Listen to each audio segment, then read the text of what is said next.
আল্লাহ ও গো আল্লাহ ক্ষমা করে দাও মাফ করে দাও। ওয়ালাইকুম আসসালাম ওয়া রাহমাতুল্লাহি ওয়া বারাকাতুহু। মিজানুর রহমান ভাই মালয়েশিয়া থেকে প্রশ্ন করেছেন যে রমাদান মাসে পারিবারিকভাবে বা কোনো এলাকায় কোনো বিশেষ জায়গায় মাদ্রাসায় অথবা মসজিদে ইফতার মাহফিল হয়, ওইসব ইফতার মাহফিলে অংশগ্রহণ করা জায়েজ কিনা। আর এর সাথে আপনি প্রশ্ন করেছেন যে যেমন কারোর পিতা মারা গেছে বা আপনজন কেউ মারা গেছে, তাদের পক্ষ থেকে যদি কেউ করে তাদের রুহে সওয়াব পৌঁছানোর উদ্দেশ্যে, তো তাহলে তা কি জায়েজ হবে?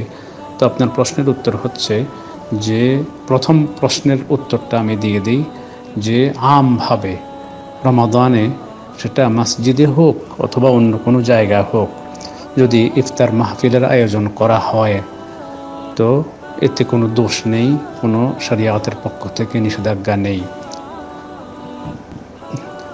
ইফতার করানোর যে সওয়াব সহিহ হাদিসে বর্ণিত হয়েছে তার আলোকে কিছু সংখ্যক লোকদের আহ্বান করে বা জমায়েত করে যদি এ ধরনের ইফতারের আয়োজন করা হয় তো তাহলে প্রচুর সওয়াবের অধিকারী হবেন যিনি ব্যবস্থা করবেন বা যারা আয়োজন করবেন তারা সকলেই। অতএব তাতে অংশগ্রহণ করা জায়েজ, তাতে কোনো দোষ নেই, কোনো গুনাহ নেই। এবার আপনার দ্বিতীয় প্রশ্নের উত্তর দেই, সেটা হচ্ছে যে কোনো মৃত ব্যক্তির পক্ষ থেকে নিয়ত করে যদি এ ধরনের কোনো অনুষ্ঠান করা হয় তাহলে জায়েজ কিনা। তো এটার ব্যাপারে কোনো দলিল নেই। মৃত ব্যক্তির পক্ষ থেকে করা এটার কোনো বিধান নেই যে তার নামে করা হবে, এটা সঠিক হবে না। বরং ইফতার আয়োজন করে সওয়াব অর্জন করবে এই নিয়তে যে কোনো কেউই করলে তিনি সওয়াবের অধিকারী হবেন অবশ্যই।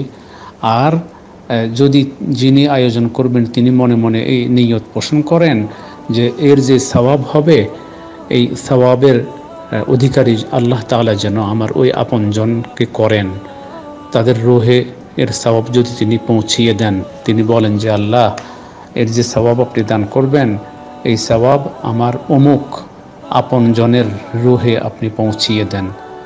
ব্যক্তিগতভাবে তিনি মনে মনে যদি নিয়ত করেন বা দোয়া করেন, আল্লাহর কাছে আবেদন করেন, তা করা যেতে পারে, তাতে কোনো দোষ নেই, কোনো বাধা নেই, কোনো গুনাহ হবে না, এটা করতে পারেন। কিন্তু এভাবে ঘোষণা দেয়া যে অমুকের পক্ষ থেকে এটা করা হলো, এটা করা ঠিক হবে না, নিষ্প্রয়োজন।